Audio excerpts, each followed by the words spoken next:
onto the stuff. But if you do this, I'm ready to turn all this on for you and watch the growth you'll get. Every client that did that with me, they saw some really, really, really good growth in that. I found the ones that didn't take me up on that were the ones that weren't educated themselves because they didn't know what I was going to do for them.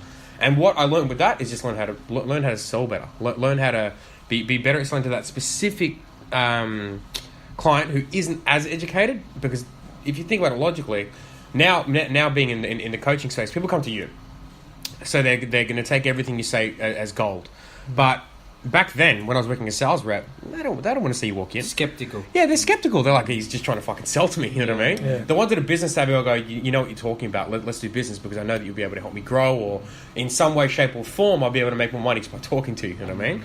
Whereas the other ones are like, nah, I don't want it. I'm like, why? Like, I actually have a full plan here for you on how you can make more money and actually make your business better by, if it's They don't want to learn. Yeah, ambassadors we can give to you to take some of the workload off your hands, or some value. They're like, nah, I don't want to do it. I'm like, oh, fucking hell. The guy up the road will do it though. You know what I mean? Yeah. So and that's how I did it. So for me, it was reading books. First one was that. Second one was by some English dude. I forget his name, but it was amazing too. It was purely based on the psychology of selling. I forget who the actual author is, but the psychology of selling was amazing, and it had a lot to do with self affirmations and stuff too. So stuff you say to yourself, pumping yourself up almost before and showing. Reminding you that you have so much fucking value to go and give to these other people too. It was great though. 1 second. Now, in that said, how's it helped you guys in the property game specifically? Well, for us, like we said last week in our podcast, the property industry is quite vanilla because all you've got to do is follow what other people have done before. Yep. And that's just how it works, because properties are never going to go obsolete. So for us, it's all about studying how other people have done it. And, there are a million different strategies out there, and I like to learn about all of them.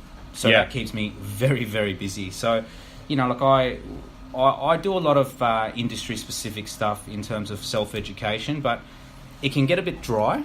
So, that's why I have all my other businesses as well, which, drives me to learn new things, connect with different type of clientele and deal with different markets and all of that sort of stuff. But in answering the question, that's the only way you learn through property. It's really through practical experience and how other people have done it. So a lot of it is obviously through books. We're a big supporter of Robert Kiyosaki and all of those type of guys. But yeah, there's not as much up-to-date content where I feel that it's modern enough. I think it's still quite very traditional. Yeah. Which leaves a really big opportunity for us to disrupt this space because it's such a bland industry, it remains quite dry. I like it though. That's the thing. I like it, but the average punter probably wouldn't. And what we want to do is we want to kind of encourage the average punter to be interested in property. So, we're moving at such a fast pace with technology. You know what I mean? Like we keep talking about it. How, let's think about it. 10 years ago, we didn't even have iPhone. iPhones just started coming out 10 years ago. Yeah, they did, and everyone was scared of them. Fuck, why would you want to get that? I had a Nokia, and I didn't know. I didn't really want to. Part go, ways. yeah, and also that means social media as well. It's only really 10 years old. So, and look how far it's come in 10 years. So you got to think about it. The iPhone was not around 11 years ago, and in the last 10 years, look at what the iPhone can do now. The iPhone is the new TV, right? So, this is where we've got to implement a lot of the stuff that's being done in other industries into the property industry. But in terms back to education, you can get a lot of stuff on your iPhone now. Everything's so transparent.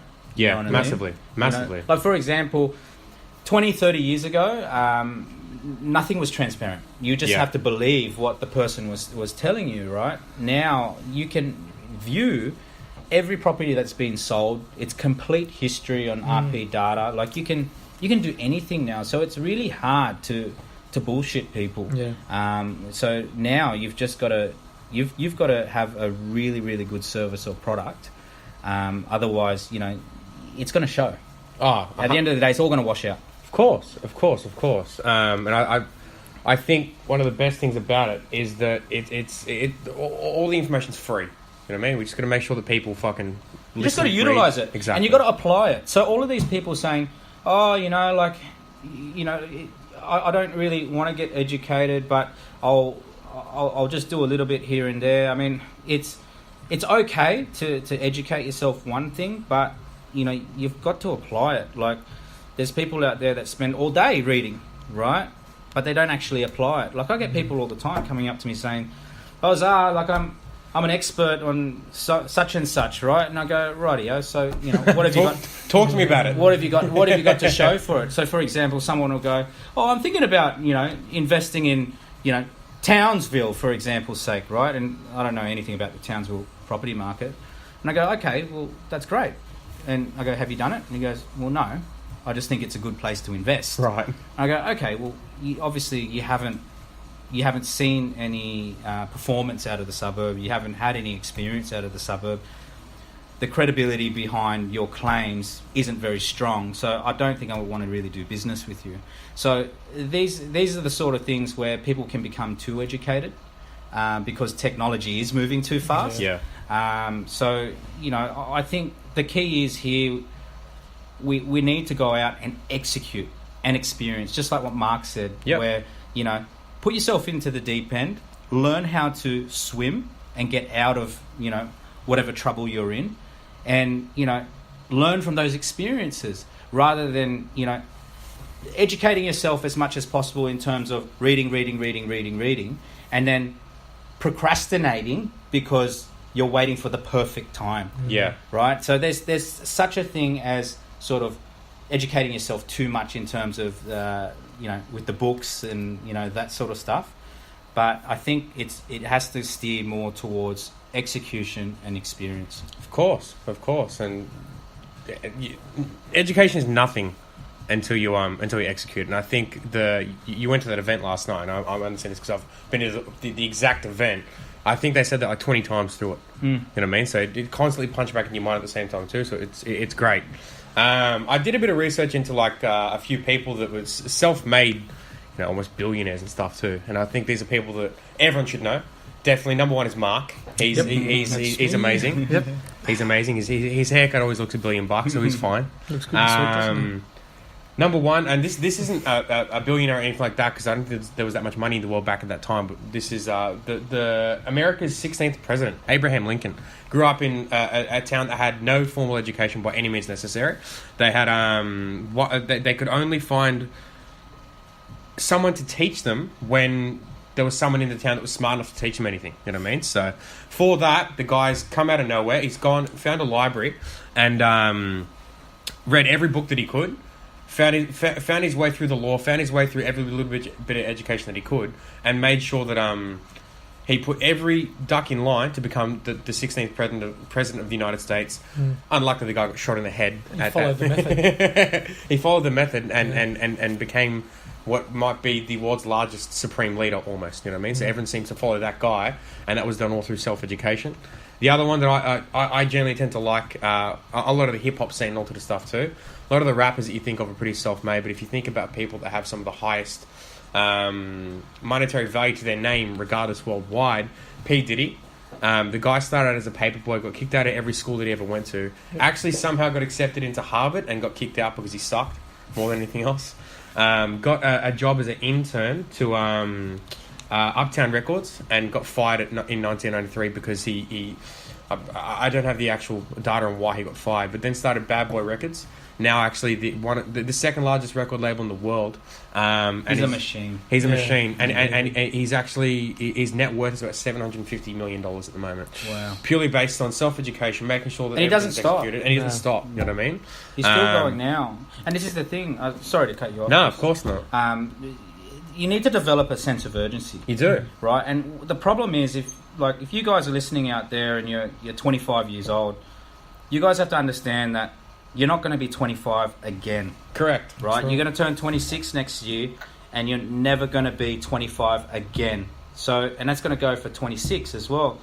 So you need to develop a sense of urgency and go, okay, what am I doing at work right now that is going to improve myself for tomorrow? And or how can I do it better? that's right. So, like if you go home, what do? Do you watch, the Kardashians or whatever Yeah. it is? Or like, do you feed yourself with shit? Or do you go home, go to the gym, do a bit of reading, like you work on your side hustle, whatever it is. Whatever it is, yeah. Are you obsessed with being better tomorrow? And, too many people, they talk about what's happening in the news. People will talk to me about, oh, Zah, did you see the news last night or something like that? And I go, well, look, motherfucker, I'm trying to make the news. I say, do you have any idea? Do you have any idea what's happening in it? Well, I not have really. no clue. No, I I don't. genuinely no clue. I don't. And until someone that I know, dear and close to me, comes and tells me something, I have no clue. I don't read it because Same. the time, like, let's say the news goes for half an hour. Yeah.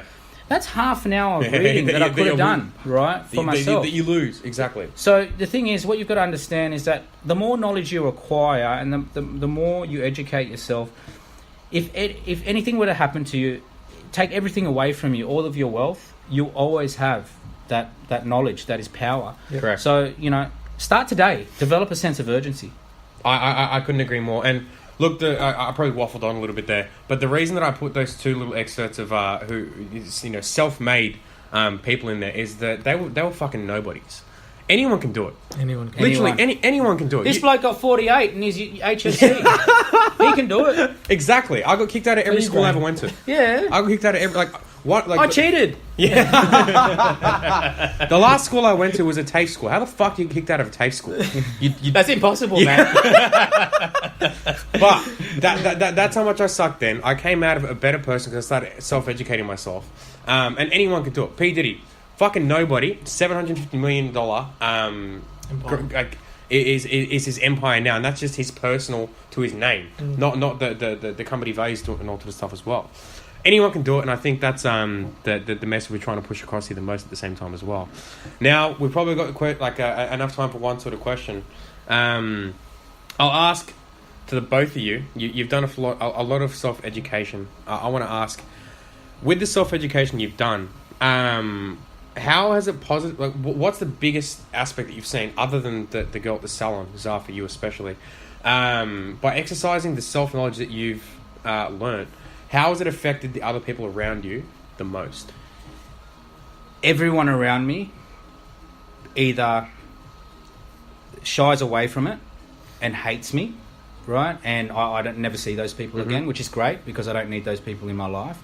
Or it drives people harder. Yeah. So everybody who interacts with me pushes themselves harder, and which pushes me even harder, right? And we all just grow together. And it's really, really funny because you see the people who are closest to you that end up avoiding you, right? I've got best mates. I've got family members who don't even call me anymore because they know what I'm like. And, they might think, oh, you're a bit too much or whatever. It's like, but I'm trying to better everyone around me. And you know what? Like, I don't live for them, So if they don't want to come along for the ride, fuck them. I don't need them, right? But the people that are around me, fuck, they get some good benefits from it. You know what I mean? Massively. And I think that's probably one of the biggest things. And I think the value you can provide to every single person around you is the ripple effect sort of thing that we keep saying too. And I think that by us doing this is the ripple effect of the value we're providing, and people are telling other people, and more people are telling more people, and that's how this is growing so quickly.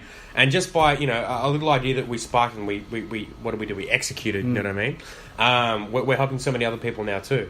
I think people are afraid to lose friends if they go on this path, right? Yeah. But my message to them is that I've lost pretty much all of my friends, but you make new friends. Like, I've got a new circle of people, and it's some people that have stuck around. Like, in the past 12 months, I've got a full new circle. Yeah. You make a full new circle of people that are on the same mindset as well, not just your old mates. That's right. I don't have any friends from school. Like, I think I keep one friend from school, right? But, that's because they're all haters. Mate, I couldn't agree more. Guys, unfortunately, we just run out of time. Thank you so much for listening again tonight. Hopefully, you will actually take a little bit of education away from this on how to self-educate yourself a little bit better, or how you can use that self-education to your best advantage too. Do us a favour, please subscribe, leave a review, and we're looking forward to see you guys next week as well. Thanks, guys. See ya. Bye-bye.